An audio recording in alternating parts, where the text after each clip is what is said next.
ఇప్పుడు ఆయన హింట్ చేశారు, చంద్రబాబు నాయుడు గారిని కలిశారా మీరు, ఛాంబర్ తరపున వచ్చి కలవండి. ఆ తర్వాత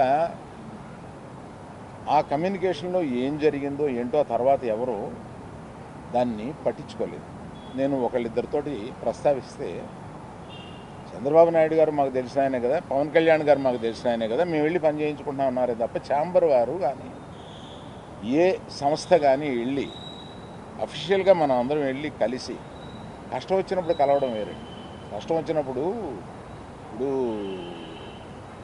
మనం అసలు ప్రభుత్వం వచ్చిన తర్వాత వెళ్ళి మనం కలవాలి కదా, కలవాలి. పవన్ కళ్యాణ్ గారు హింట్ చేసినా కూడా అది జరగలేదు. నిన్న ఎవరో మాట్లాడుతూ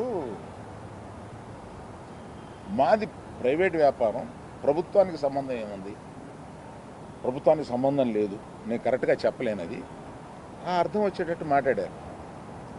ఏమంటే ప్రభుత్వానికే సంబంధం లేకపోతే 2 సంవత్సరాల క్రితం పెద్ద వాళ్ళందరూ ఇక్కడి నుంచి కదిలెళ్ళి గత చీఫ్ మినిస్టర్ ఎందుకు కలిశారండి? ప్రభుత్వానికి సంబంధం లేకపోతే.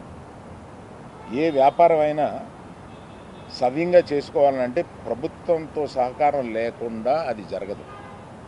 అటువంటిది ప్రభుత్వంతో సంబంధం ఉంది, మాది ప్రైవేట్ వ్యాపారం, ఇది సరికాదు. ప్రభుత్వంతో సంబంధం ఉంటుంది, ప్రభుత్వం కోఆపరేషన్ కావాలి.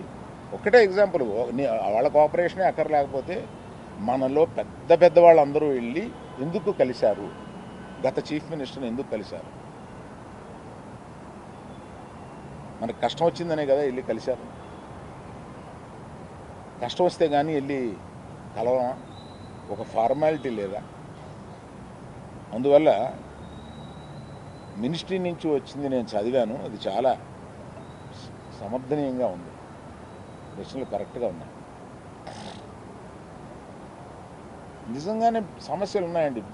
స్టాండ్ అలోన్ థియేటర్స్కి సమస్యలు 100% ఉన్నాయి. ఇవాళ వాళ్ళ మనుగడ కూడా కొంత కష్టం అవుతుంది.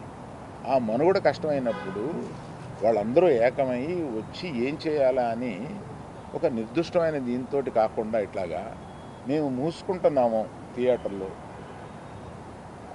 ఇప్పుడు మీరు మాతో సంభాషణకి రండి, అది నాకు నచ్చక నేను వెళ్ళలేదు, అందరికీ వెళ్ళొద్దు అని చెప్పాను. మీరు దయచేసి, నేను మీకు కొన్ని ప్రశ్నలు ఉంటాయి, మీరు ప్రశ్నలు అడగవచ్చు. కేవలం మనం ఈ సమస్య వాళ్ళ మాట్లాడుకున్న దానికి పరిమితం చేయకపోతే జనరల్గా ఏమవుతుందంటే మీరు ఏదో అడుగుతారు, నేను ఏదో చెప్తాను, అది హెడ్డింగ్లోకి వెళ్ళిపోతుంది.